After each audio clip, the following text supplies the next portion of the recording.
หงพี่เขือตาเยียงบ่จงน้ำบ่ยอมลงโอ้สร้างใจดำลงเรือลงแพแกขอปักเฮือนไก่ข้ามคงแกนป่ายาหรือทางบ้านสารคำ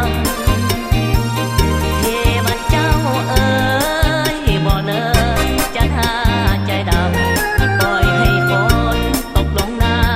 ำปล่อยให้น้ำท่วมเมืองสายฟอน้ำออกไหลหลัง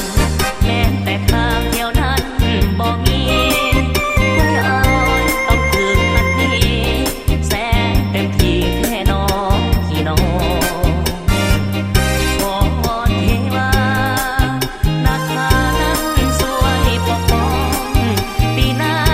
อย่าให้น้ำนองอย่าให้น้ำของน้องท่วมทินเทีย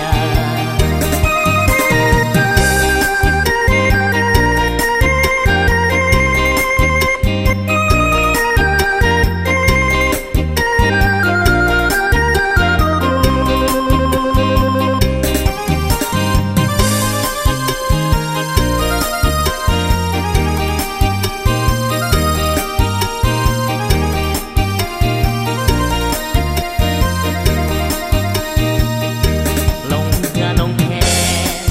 แกขอปักเฮือนไก่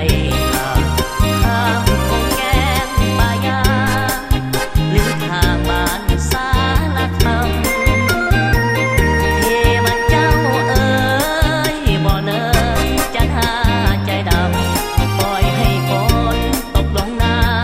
ำปล่อยให้น้ำท่วมเมืองสายฟอ